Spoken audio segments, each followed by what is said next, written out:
گئے تھے لیکن حاضر ہوئے اس میدان میں. کیوں؟ کیونکہ اس نہضت کے ساتھ ہے رسول اللہ.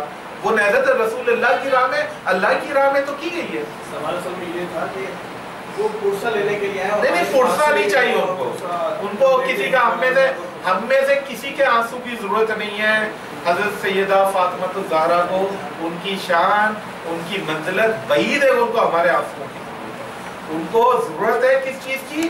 کہ لوگ اس راہ میں باہر نکلے جس راہ میں ان کے بیٹے نے قربانی دی ہے. ان کو ضرورت ایسے لوگوں کی ہے. اگر ایسے لوگ مجلس میں موجود ہیں اور مجلس کا ہدف یہ ہے کہ اس راہ کی طرف پکار رہی ہے جس راہ میں امام حسین علیہ السلام قربان ہوئے، تو یقیناً وہ ہمارے ساتھ ہے. اور اگر ہمارا اقدام اس راہ میں نہیں ہے اور ہم کوئی رسم پوری کر رہے ہیں تو ان کے پاس اتنا ٹائم نہیں ہوگا. اچھا اگر آپ سے یہ سوال ہے کہ اگر مثال کے طور پر یہ پرسے والی چیز اگر مطلب ہمارے آنسوؤں کی ضرورت نہیں ہے تو پھر کیا وجہ ہے کہ یہ بھی روایت ملتی ہے؟ میں آپ کی بات کر رہا ہوں. یہ کون کہتا ہے کہ ان کو ہمارے آنسوؤں کی ضرورت ہے؟ یہ کس کی فکر ہے؟ نہیں یہ مجالس میں یہ بیان کیا جاتا ہے. یہ تو ایسی بات ہے کوئی کہے گا اللہ کو ہماری نمازوں کی ضرورت ہے. ہے ضرورت ہے. تو جیسے ایک مشہور کیا جاتا ہے اس طرح سے کہ جو ہمارے پرسے کے لیے لوگ بیٹھے ہوئے ہیں یا اگر جو بھی یہ بات ہے تو پھر یہ جو روایت ملتی ہے کہ امام حسین کے مصائب پر جو شخص روئے رلائے یا رونے جیسی شکل بنائے اس پر جنت واجب ہے. اس روایات کی تھوڑی سی اگر آپ بتا سکیں. دو مختلف روایات کے اوپر آپ کے سوالات ہیں. لفظ پرسہ کے اوپر ہے، دوسرا محبت کے اوپر. فرض مثال اگر کسی کے انتقال ہوتا ہے کسی کا، ہم ان کے پاس جاتے ہیں تعزیت کے لیے. وہاں فطرتاً ایک محبت کا اظہار اس انداز میں ہوتا ہے کہ ہمارے آنکھوں سے آنسو نکل رہے ہیں، تو ہم وہ آنسو ان کو دینے کے لیے نہیں جا رہے ہیں. ہم اس کو ایک تعزیت پیش کر کے، صبر کی تلقین کر کے اور ایک علمی بحث و مباحثہ یا کسی ٹائپ کی جو نا ان کے لیے معاون بننے کی خاطر جائے. لیکن یہاں پر تو صبر کی تلقین والی بھی چیز میرے خیال سے نہیں آئے گی کہ آپ تھوڑا صبر کریں. اس طرف ابھی میں جا رہا ہوں. یہ تبھی ایک اعلیٰ شے کو سمجھانے کے لیے ادنا چیز کی مثال دی جاتی ہے. یہ ہمارے معاشرے میں ہو رہا ہے. یہاں سے یہ بات ہمیں کنفرم ہو رہا ہے کہ وہ آنسو بہانے کے لیے ہم وہاں نہیں جا رہے ہیں، نہ ہمارے آنسوؤں کی ان کو ضرورت ہے. ہمیں ہمارا جو خلوص ہے، ہمارا جو قدم ہے، ہمارے جو کردار ہے، ہماری جو گفتار ہے، اس کے ساتھ اس مومن کا ایک رشتہ جڑا ہوتا ہے. اب ہم جب امام حسین علیہ السلام کی عزاداری کی طرف دیکھتے ہیں تو یہ مجازی باتیں کہی جاتی ہیں جو کم لوگوں نے ضعیف روایات کو جو نا ایک اپنا ممبر گرم کرنے کے لیے کی ہوئی ہے. اگر جو ہے میں وہ کیا کہتے ہیں ملا رومی کی مثال دے دوں تو پھر وہی بات آ جائے گی کہ مجھ جیسا کسی نے جو نا اندھیرے میں جس چیز پہ ہاتھ لگا دی دین کو یہی ہے کہا. تو یہاں بھی ایسا ہوتا ہے کہ چند افراد جو صرف چند واقعات کو بظاہر اسٹڈی کر کے اس کو لوگوں تک بیان کر کے اس کا نتیجہ غلط دیا جاتا ہے. یہاں اس لیے میں نے کہا تھا کہ اصول مجالس میں تین ہے. جیسا کہ مجلس امام حسین علیہ السلام مستحب مؤکدہ ہے، سنت مؤکدہ. سنت مؤکدہ وہ سنت ہوتی ہے جو واجب کے قریب ہوتی ہے، اور اس کے بہترین اصول کیا ہیں؟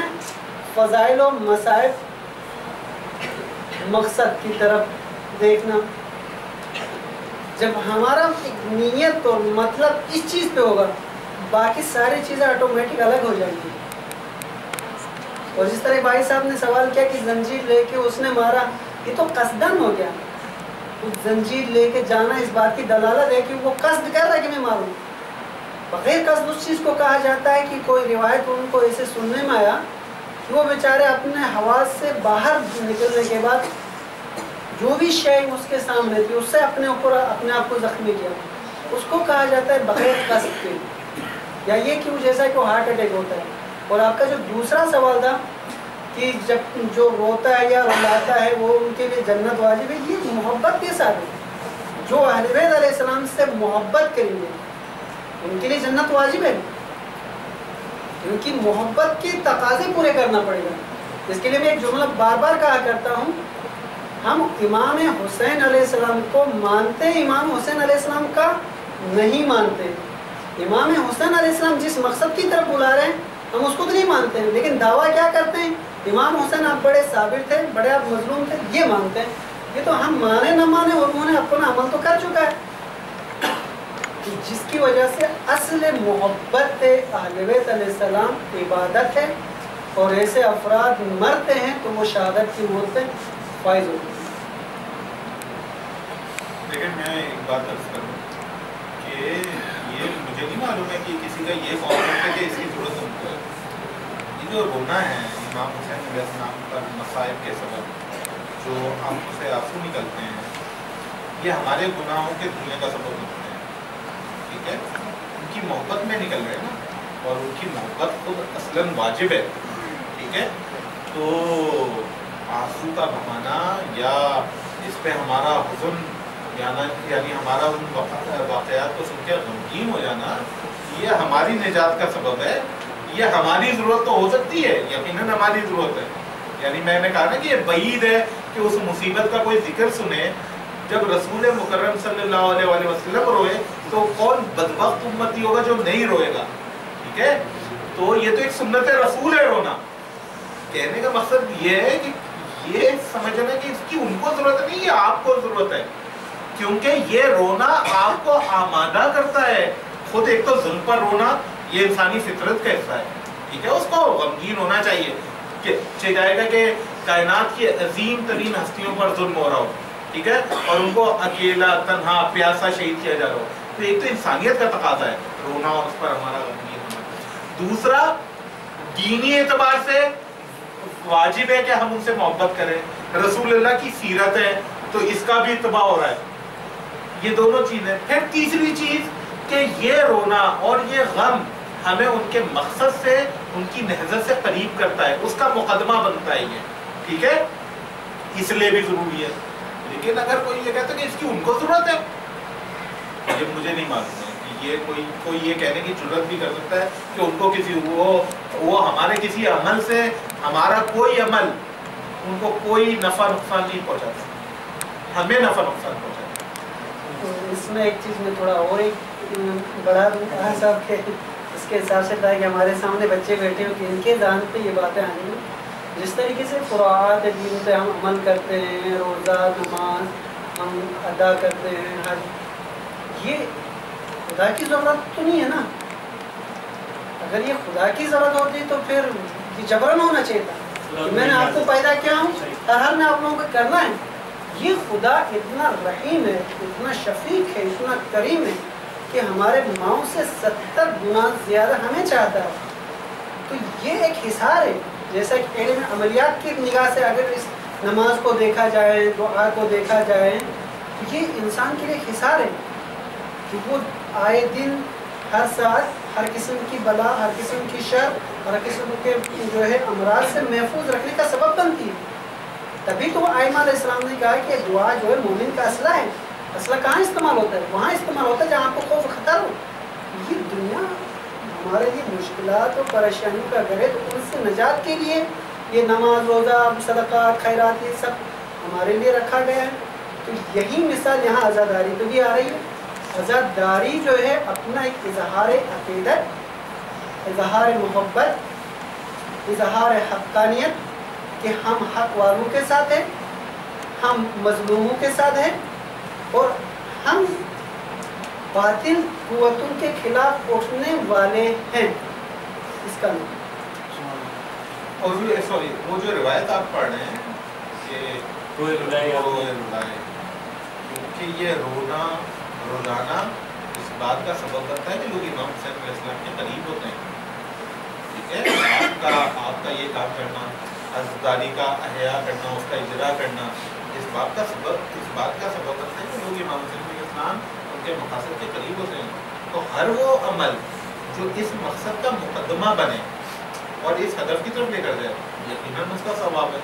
یہ کوئی چھوٹا کام ہے کہ لوگ طاغوت کے خلاف کھڑے ہونے کے لیے آمادہ ہوں اور تیار ہوں.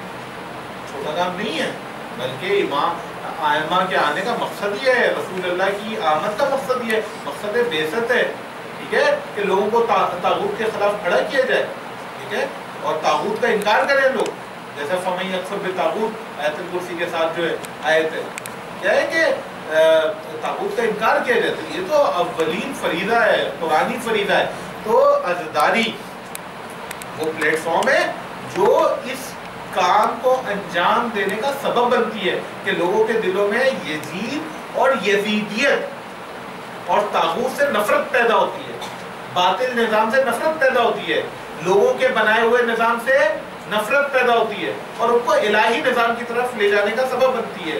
آپ اپنے دل میں خدا سے لگاؤ پیدا کرتے ہیں، لگاؤ محسوس کرتے ہیں، دین سے محبت محسوس کرتے ہیں، قربانی دینے کے لیے آمادہ ہوتے ہیں جب وہ ذکر سنتے ہیں اور سنتے ہیں کہ رسول کے بیٹے نے قربانی دی دین کی خاطر، تو آپ اپنے آپ کو آمادہ کرتے ہیں. یقیناً اس پہ جو روایات میں وارد ہوا ہے بالکل صحیح ہے.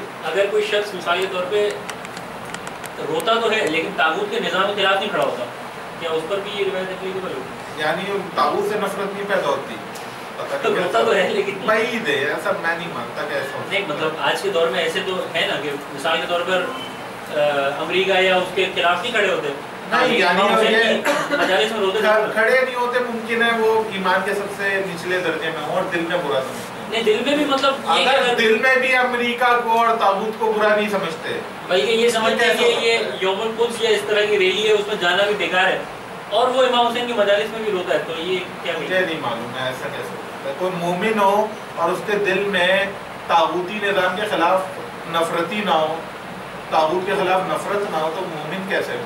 یہ بات ختم ہو گئی. اگر کوئی بعید ہے، مطلب میں اس بات کو قبول نہیں کرتا ہوں کہ کسی کے کو قلبی طور پہ بھی ایسا ہو سکتا ہے. ممکن ہے زبانی طور پہ برا نہیں کہتا ہو اور اپنے عمل سے اس کا اظہار نہیں کرتا ہو، لیکن جیسا کہ ایک حدیث میں واضح ہوا کہ ایمان کے 3 درجے ہیں. ایک کہ آپ اعلانیہ برائی کے خلاف کھڑے ہوتے ہیں، ایک اپنے آپ قول سے اپنی زبان سے اس کے خلاف جہاد کرتے ہیں، اور ایک وقت ہوتا ہے کہ آپ دونوں نہیں کرتے بچے، لیکن کم از کم آپ اپنے دل میں برائی کو برا سمجھتے ہیں. اور یہ ایمان کا سب سے نچلا درجہ ہے. اب اگر اس سے بھی نیچے گئے تو ایمان نہیں رہے تو وہ شخص مومن نہیں ہے. آپ کچھ کہنا چاہ رہے ہیں؟ تو بس تقریباً میری جواب آدھا آغا صاحب نے دے دی، لیکن اس کو پھر اس اینگل پہ دیکھا جائے کہ یہ جو مقصد عزاداری یا اللہ